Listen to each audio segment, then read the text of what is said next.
All India यूनानी तिब्बी Congress pharmacy wing की एक बैठक दरियागंज स्थित बकाई दवाखाने पर आयोजित की गई।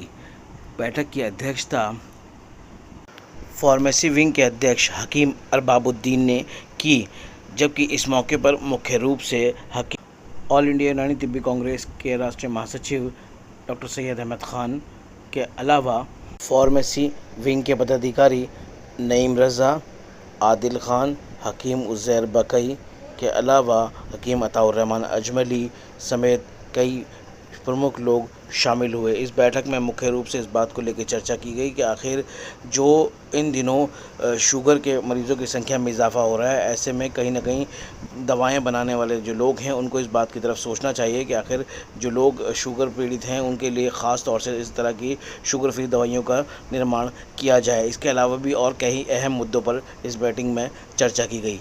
आप खुद ही देखें एक रिपोर्ट। हल्दी का इस्तेमाल करते हैं भाई, बड़ी फ़ायदेमंद है, इम्यूनिटी बढ़ाती है, चेस्ट की बढ़िया टॉनिक है। जो मामला इंजज़ाब का है वो अहम है। तो मालूम हुआ कि हल्दी का इस्तेमाल अगर हम करते हैं, दूध भी अगर साथ ले लें और जो टॉनिक है वो भी हल्दी और ज़ाफ़रान, ये दोनों तकरीबन सेम कैफियत रखते हैं। इसके बाद उसे लगे कि हाँ मेरे मालूमात में इजाफा हुआ, कुछ फायदा हुआ और मुझे आगे क्या करना चाहिए, ये एहसास रहना चाहिए कि मुझे जाने का फ़ायदा मिला। आज इसमें जो है फार्मेसी विंग की तरफ से कुछ बातें सामने आई, जिसको ये देखा गया है कि आज के दौर में जो शुगर पेशेंट हैं वो ज़्यादा बढ़ते जा रहे हैं। शुगर के हिसाब से उस सबको सामने रखते हुए जो शुगर फ्री आइटम है उसको बनाया जाए, ताकि जिनको शुगर है वो भी इस पैथी से फैज़याब हों और इसमें कामयाबी उनको मिले। इन सब चीज़ों को देखते हुए बहुत सारे आइटम हैं जिसको हमें ये देखा जा रहा है, क्योंकि शुगर के पेशेंट आए दिन बढ़ते जा रहे हैं। इन सब बातों को मद्देनज़र रखते हुए हाँ सदर वाले ने क्या तकरीबन सभी लोग इसको चाहते हैं कि ये शुगर फ्री आइटम जो है ये बने।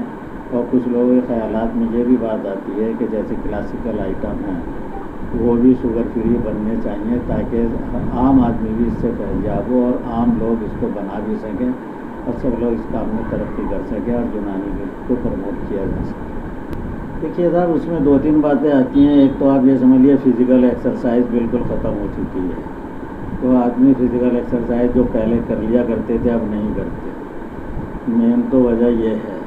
दूसरी बात यह है कि साहब जब आदमी कहीं चलेगा फिरेगा नहीं और अपने आप काम को बैठे बैठे करता रहेगा तो उसमें भी यही सारी बातें सामने आ जाती हैं। देखिए आज का जो वक्त है उसके अंदर यूनानी को ज़्यादा से ज़्यादा लोगों तक पहुंचाना ये सबसे बड़ा इस वक्त की ज़रूरत है, क्योंकि इस दौर के अंदर, इस वबाई दौर के अंदर जितनी फ़ायदा देने वाली चीज़ें यूनानी में मौजूद हैं, मैं नहीं समझता कि लोगों को इसकी कमी है जिसकी वजह से ये लोग इस्तेमाल नहीं कर पा रहे हैं।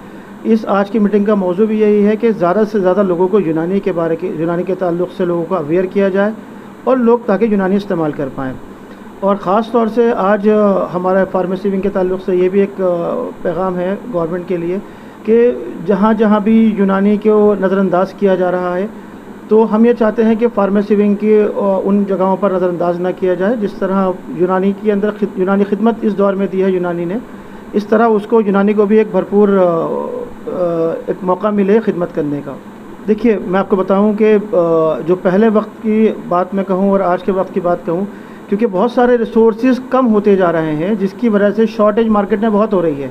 पहले हर्बल का ट्रेंड इतना नहीं था, लोग मॉडर्न की तरफ, एलोपैथिक की तरफ ज़्यादा थे, अब लोग हर्बल की तरफ वापस आ रहे हैं। अब जब डिमांड इतनी बढ़ गई है हर्बल की चीज़ों की, तो वो चीज़ें शॉर्ट होने लगी हैं। जो सप्लायर्स हैं वो उस चीज़ के मनमाने कीमत हमसे चार्ज कर रहे हैं उनको मुहैया करने के अंदर। जैसे आज ही की बात लीजिए, बादाम की कीमत इतनी बढ़ गई है जो सोचा नहीं था। जो बादाम इजीली 600 रुपये किलो मिलता था, आज वो 1000-1100 रुपये किलो पहुंच चुका है। लेकिन यही मसला सबसे बड़ा फार्मेसी के लिए, यूनानी दवाओं की दवा साज कंपनीज़ के लिए, कि वो अपनी कीमत तो कैसे मुतय्यन करें।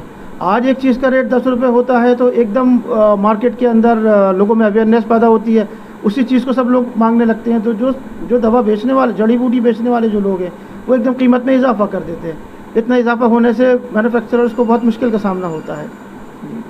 फार्मेसी विंग के ज़रिए जो आज हमारी मीटिंग हुई, इसका मेन जो मेरा मकसद है, हम सबका मकसद है कि हम यूनानी को प्रमोट कैसे करें। और ख़ास तौर से मैं रिप्रेजेंट करता हूँ रिटेल फार्मेसी को, जो आम पब्लिक से जुड़ा हुआ है। तो उसके थ्रू हम रिटेल फार्मेसी के थ्रू यूनानी को प्रमोट कैसे किया जाए, उसको हम चाहते हैं कि और बेहतर तरह से एक आम पब्लिक में यूनानी का रिवाज कैसे आम हो। देखिए, हमारा एक मिशन पहले से तिब्बती कांग्रेस से चल रहा है, यूनानी उपचार जनता के द्वार। तो उसके तहत भी हम आम पब्लिक तक जा रहे हैं और हम चाहेंगे कि जितने भी रिटेल फार्मेसी हैं, पहले हम टारगेट अपना पहले दिल्ली प्रदेश फिर पूरा देश, कि हम जहाँ जहाँ हो सकता है कि हम यूनानी फार्मेसी जो केमिस्ट लोग हैं उनको हम बताएं कि आप यूनानी को प्रमोट कीजिए, उनके थ्रू यूनानी को सपोर्ट करें और आम पब्लिक के बीच में जाएं। जब पब्लिक अवेयर होगी तो खुद जाकर डिमांड करेगी हमें ये वाली मेडिसिन चाहिए, हमें यूनानी चाहिए, जिससे हमें फ़ायदा हो। अब उसमें यह है कि हम डिमांड करते हैं कि जो हमारे जो मैन्युफैक्चरर्स लोग हैं वो अच्छी ऐसी मेडिसिन लेकर आएँ, ताकि पब्लिक एक बार ले तो मांगे कि नहीं, मैंने वो वाली मेडिसिन चाहिए जो पिछली बार ली थी, जो अच्छी हो। तो मैं समझता हूँ आज की मीटिंग हमारी बहुत अच्छी रही कि इसमें हर तरह से बातें हैं कि हम यूनानी के प्रमोशन कैसे करें, थ्रू रिटेल फार्मेसी कैसे करें, हम जो है एज ए मैन्युफैक्चरर कैसे प्रमोशन करें, या गवर्नमेंट से हमने जो डिमांड रखी है उसके थ्रू हम यूनानी का प्रमोशन कैसे हो सकता है। एक जो हमने एक डिसीजन लिया है कि जो रिटेल फार्मेसी हैं उनके लिए हम एक CME program, continue medical education, ताकि हम एक यूनानी का CME ऐसे करें कि जो लोग यूनानी के बारे में कम जानते हैं वो यूनानी को अच्छे से समझ सकें, ताकि प्रमोशन कर सकें। जल्दी ही हम इसका जो है प्रोग्राम डिसाइड करेंगे और लोग इन्फॉर्म करेंगे किस किस दिन हमारा ये CME का प्रोग्राम होगा, कहाँ कहाँ किस किस एरिया में कब कब होगा। जल्दी ये जो है सबके सामने आ जाएगा। मुझे जिम्मेदारी दी है इंटरनेशनल में, हिंदुस्तान से बाहर दूसरे ममालिक में यूनानी को फ़रोग़ देने के लिए क्या क्या मौक़े हम तलाश कर सकते हैं, वहाँ कैसे कैसे कर सकते हैं और किस तरह से हम वहाँ की पब्लिक को अवेयर कर सकते हैं, यूनानी प्रोडक्ट्स को किस तरह से प्रमोट कर सकते हैं, उस पर काम कर रहा हूँ। यूनानी दवाइयों की डिमांड काफ़ी ज़्यादा है, बहुत सारे ममालिक में है, लेकिन चूँकि एक मुकम्मल तरीक़ाकार नहीं है उनके पहुँचने का, इस वजह से दवाइयाँ पहुँच नहीं पा रही हैं। तो हम दवाइयों को प्रॉपर एक्सपोर्ट के लिए, एक्सपोर्ट में किस तरह से प्रमोट कर सकते हैं, उसके लिए इस पे काम करेंगे।